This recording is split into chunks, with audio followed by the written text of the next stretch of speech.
염기와 정지. 1. 철학적 인트로. 이 마음은 왜 스스로를 어지럽히는가? 가만히 있으면 괜찮을 것 같다가도 어느 순간 마음은 혼란을 일으키고 불현듯 탐욕과 분노가 치밀어 오릅니다. 왜 그랬을까 후회하지만 그 흐름은 매번 반복되고 또 반복됩니다. 마음은 왜 스스로를 더럽히는가?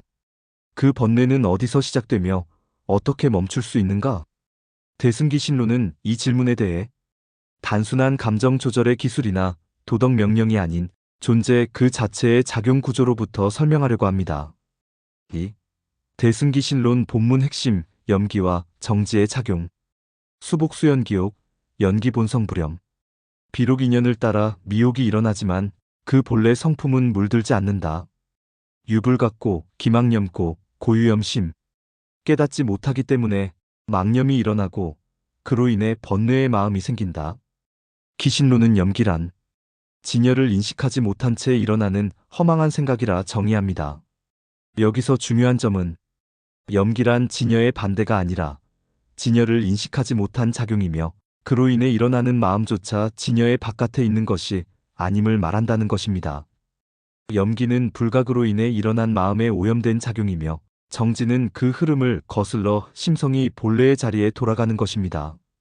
3. 대승사상의 접속. 유식과 화엄경의 염심. 유식학에서는 염심의 발생을 종자의 발현과 업식의 전개로 설명합니다. 모든 번뇌는 습기의 결과이며 알아차리지 못한 습관의 연속입니다. 그러나 기신론은 이를 보다 근원적으로 풀어냅니다. 심체본정, 만기즉염.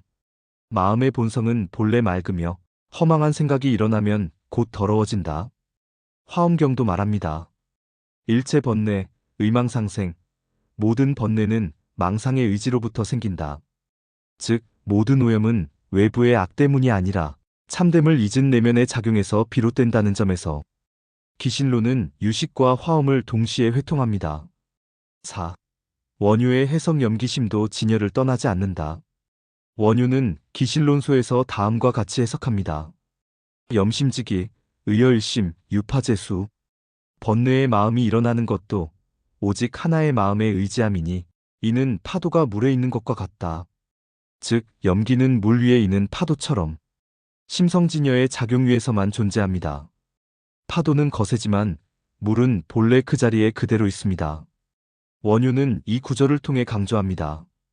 번뇌를 없애야 할 적으로 보지 말 것. 번뇌마저 진여의 작용으로 보고 그 작용의 흐름을 따라 스스로 맑아지게 해야 한다. 이는 억제하는 수행이 아니라 염기의 흐름을 자각하며 정지에 이르게 하는 수행을 말합니다. 5. 현대적 적용. 반복되는 감정의 파도, 그리고 마음챙김. 우리는 오늘도 분노하고 후회합니다. 욕망에 휩쓸리고 애써 참지만 언젠가 터지고 맙니다.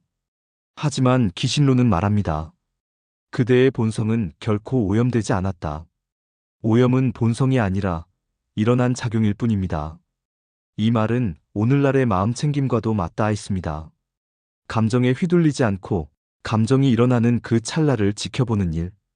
즉, 염기를 알아차릴 때 그것은 더 이상 염기가 아닌 정지의 문이 됩니다. 정지는 억제가 아니라 깨달은 자각입니다. 우리는 그 자각 위에서 비로소 자유로워질 수 있습니다. 6.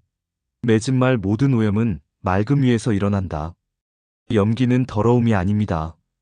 그것은 진여를 잊은 채 일어난 움직임일 뿐입니다. 진리는 숨지 않았고 그 마음은 오염된 적도 없습니다. 우리는 다만 진여의 흐름 속에서 파도가 있는 것을 보고 있었을 뿐입니다. 그리고 지금도 그 바다는 고요히 우리 안에 펼쳐져 있습니다. 깨달음은 처음부터 있었는가? 1. 철학적 인트로. 깨달음은 도착인가, 기억인가? 깨달음이란 무엇일까요? 그것은 도달해야 할 목표일까요? 아니면 본래 갖고 있었던 어떤 것을 다시 기억해내는 일일까요? 우리는 흔히 깨달음을 이루는 것이라고 말합니다. 노력하고 정진하고 수행하고 마침내 얻어내는 것. 하지만 대승기신론은 전혀 다른 말을 합니다. 깨달음은 처음부터 있었다. 다만 그것을 잊었을 뿐이다. 이 선언은 대승불교의 철학을 관통하는 전환점입니다. 깨달음은 획득이 아닌 회복, 진리는 도달이 아닌 현존이라는 것입니다. 2. 대승기신론 핵심 구절 본각과 불각의 구조. 진여불변, 상주부동, 본각상유. 진여는 변하지 않으며 항상 머물러 있고 본래의 깨달음은 언제나 존재한다. 중생미고 부지불각 유차생망, 고유시각. 중생은 미혹하여 알지 못하고 깨닫지 못하며 그로 인해 망상이 생기고 그래서 때로 깨닫게 된다. 여기서 본각과 시각의 구분이 드러납니다. 본각 항상 존재했던 진리로서의 깨달음. 시각 무명을 뚫고 일어나는 시간 속의 깨달음. 하지만 두 가지는 대립하지 않습니다. 기신론은 말합니다. 시각은 본각이 드러나는 방식일 뿐, 본각이 없었다면 시각도 불가능하다. 3. 대승불교 사상의 접속 유식선종과의 비교. 유식학에서 아래야식은 모든 가능성과 오염을 저장한 무의식의 심층입니다. 그 안에서 전전이가 일어나야 번뇌가 사라지고 깨달음에 도달한다고 말합니다. 그러나 기신론은 유식과 다른 길을 택합니다. 진여는 이미 존재하며 깨달음은 그 진여를 자각하는 것에 불과하다고 봅니다. 선종 역시 이 입장을 계승합니다. 깨달음이란 새로 얻는 것이 아니라 본래 가지고 있던 것을 의심하지 않게 되는 것이다. 진울은 이것을 도노라 불렀고 기신론은 이를 심성의 본래적 현전이라 불렀습니다. 4. 원효의 해석 불각은 본각의 어둠일 뿐이다. 원효는 기신론소에서 다음과 같이 해석합니다. 불각비탁이 의본각이유. 깨닫지 못함은 다른 것에서 생긴 것이 아니라 본래의 깨달음에 의지하여 존재한다. 즉, 불각은 본각의 그림자라는 뜻입니다. 따라서 무명은 악이 아니라 본래의 광명이 잠시 가려진 상태입니다. 이 해석은 실천에 대해 큰 전환을 요구합니다. 수행은 무언가를 이루는 것이 아니라 이미 있는 것을 다시 보는 것이며 따라서 고통조차도 진여의 한 작용 안에 있다는 인식으로 이어집니다. 5. 현대적 적용 치유는 회복인가 구성인가? 오늘날 우리는 자기 개발, 성장, 목표, 달성이라는 언어에 익숙합니다. 하지만 그 언어는 늘 나는 지금 부족하다는 전제를 깔고 있습니다. 기신론은 그 전제를 흔듭니다. 그대는 본래 부족하지 않았다. 다만 그것을 잊고 있었을 뿐이다. 이 말은 심리학의 회복 개념과도 연결됩니다. 회복이란 새로 얻는 것이 아니라 본래 존재했던 어떤 내적 중심의 회귀입니다.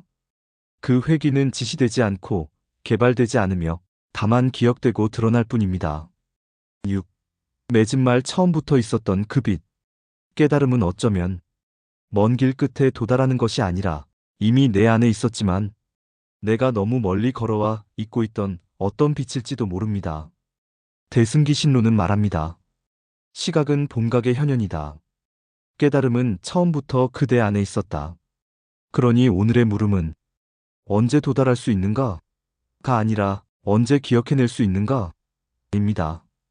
그 빛은 지금도 고요히 밝게 흐르고 있습니다. 다음 편 예고. 제3편 진여는 어떻게 작용하는가? 불변성과 유연성의 철학.